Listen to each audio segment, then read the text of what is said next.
좋은 아침입니다. 출애굽기 14장 10절에서 14절 말씀 보겠습니다. 10절 바로가 가까이 올 때 이스라엘 자손이 눈을 들어본즉 애굽 사람들이 자기들 뒤에 이른지라 이스라엘 자손이 심히 두려워하여 여호와께 부르짖고 11절 그들이 또 모세에게 이르되 애굽에 매장지가 없어서 당신이 우리를 이끌어내어 이 광야에서 죽게 하느냐 어찌하여 당신이 우리를 애굽에서 이끌어내어 우리에게 이같이 하느냐 12절 우리가 애굽에서 당신에게 이런 말이 이것이 아니냐 이러기를 우리를 내버려 두라 우리가 애굽 사람을 섬길 것이라 하지 아니하더냐 애굽 사람을 섬기는 것이 광야에서 죽는 것보다 낫겠노라. 자, 바로의 병거 부대가 추격을 시작하자 이스라엘 백성들이 이제 심히 두려워하고요. 처음에는 여호와께 부르짖었습니다. 근데 이게 그 믿음에 의해서 부르짖는 것이 아니기 때문에 기도가 금방 원망으로 바뀌고 있음을 보게 됩니다. 또 그냥 모세에 대한 원망으로 끝나는 것이 아니라 그들을 출애굽시키신 여호와의 구원에 대한 불평으로도 바뀌고 있습니다.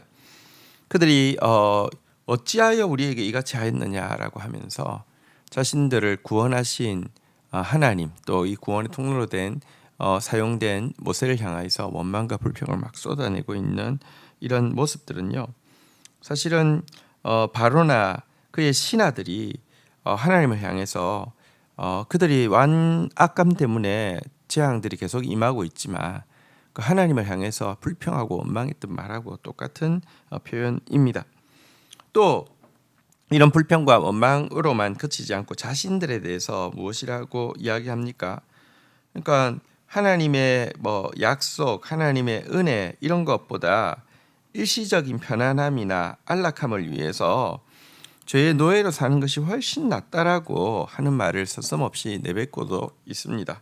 자신들이 애굽에서 그냥 우리 내버려 두려고 하지 않았느냐? 우리는 애굽 사람 섬길 것이다. 우리 애굽 사람 섬기는 것이 광야에서 죽는 것보다 낫다라고 이야기하면서 지극히 그 노예 근성적인 표현들 이렇게 내뱉고 있는데요.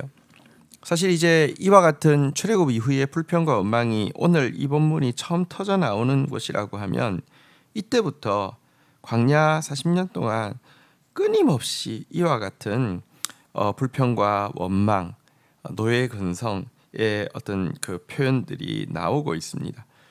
조그만 어려움만 와도요.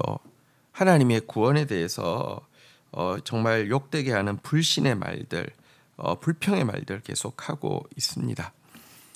이런 이스라엘을 결국은 이끌어서 가나안에 들어갔다는 것은 이것이 하나님이 얼마나 오래 참으시는 분이신지 하나님의 또 구원이 얼마나 하나님의 일방적인 어떤 강권함이 자심인지를 거듭 생각하게 합니다. 한편으로는 우리의 불평과 원망, 뿌리 깊은 불평과 원망의 출발의 본문을 보면서 하나님 앞에 돌아보고 정말 뿌리 뽑아야 되겠고요. 다른 한편으로는 그럼에도 불구하고 결국은 구원을 완성하실 그 하나님께 우리의 소망이 있습니다. 어쨌든 하나님 앞에 또 사죄하고 그러나 우리의 구원을 포기하지 않으실 하나님을 또 의지하는 우리가 되어야 되겠습니다. 13절입니다. 모세가 백성에게 이르되 너희는 두려워하지 말고 가만히 서서 여호와께서 오늘 너희를 위하여 행하시는 구원을 보라. 너희가 오늘 본 애굽 사람을 영원히 다시 보지 아니하리라. 14절 여호와께서 너희를 위하여 싸우시리니 너희는 가만히 있을지어다. 자, 이 일에 대해서 지금 이제 모세가 대답하는 대답이 짧게 두 구절에 의해서 나왔는데요. 굉장히 위대한 답변을 하고 있음을 보게 됩니다. 먼저 모세는 두려워하지 말라라는 말을 하고 있습니다. 사실 이스라엘 백성들이 기도했지만 불평으로 바뀐 게 무엇일까요? 두려움이 더 컸기 때문에 그렇습니다. 여러분 위기 상황에서 하나님을 신뢰하지 못할 때 두려움이 생기게 되고요. 두려움은 반드시 불평과 원망으로 이어지게 됩니다. 하나님을 신뢰함으로 말미암아 첫 번째 두려워하는 마음을 내려놓아야 합니다.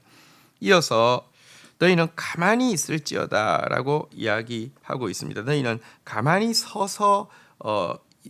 가만히 서라 이렇게 이야기하고 있습니다. 이 말은 너희는 너희 자리를 지키라, 그 자리에 굳굳이 서 있으라라는 말로 상황이 절박하다고 해서 신앙의 자리를 떠나서는 안 된다라는 지시입니다.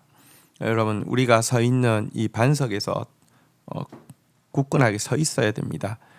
상황이 흔들린다고 믿음까지 흔들려서는 안 됩니다.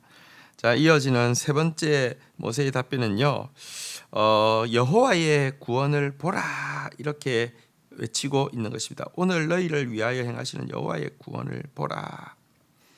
여러분, 사실 이스라엘 백성들도 보고 있습니다. 앞에는 넘실거리는 홍해 바닷물이 보이고 뒤에는 중무장한 애굽의 군대가 보입니다. 그러나 지금 모세의 이 말은 무엇입니까? 홍해 바다보다, 애굽 군대보다 더 크고 위대하신, 더 두려우신 위에 계신 하나님의 권능을 더 크게 보라라는 것이죠. 믿음의 눈을 열라라는 도전이라고 할 수 있습니다. 자, 그러면서 이렇게 이야기합니다. 여호와께서 너희를 위하여 싸우시리니라고 이야기하고 있습니다. 모든 신앙에는 자기들의 신이 있지만 그 신은 그냥 여러분 가만히 있어주면 되는 것입니다. 내 말 가만히 들어주면 되는 것이고요. 내 소원에 대해서 딴지 안 걸면 되는 것입니다. 사실은 죽은 신이고 없는 신이죠. 하지만 여호와 하나님은 죽은 신, 없는 신, 무능한 신이 아니라 신자의 삶 속에서 적극적이고 능동적으로 역사하시는 살아계신 하나님이십니다. 지금 이스라엘 백성들이 아무것도 안 하면 하나님도 아무것도 못하십니까? 아닙니다. 하나님이 직접 그들을 위하여서 싸우실 것입니다. 실제 보면 하나님이 앞서가서 홍해 물을 가르시고요. 하나님이 이스라엘 백성들이 홍해를 가르고 나면 뒤에 있는 홍해 물을 다시 합쳐버리시고요. 하나님이 구원하십니다. 하나님은 살아계신 하나님이십니다. 그러면서 마지막으로 너희는 가만히 있을지어다 이렇게 이야기하고 있습니다. 앞에서는 가만히 서라고 이야기했다고 하면 이제는 가만히 있으라고 이야기했는데요. 이 말은 혀를 물다, 침묵을 지킨다 이런 뜻으로 불평하는 말, 원망하는 말을 내려놓고 조용히 여호와의 구원을 기다리라는 말입니다. 여러분, 오늘 우리가 우리의 상황 가운데 우리 오늘 모세의 이 말 선포되어지는 이 말씀을 계속 되뇌어야 할 것입니다.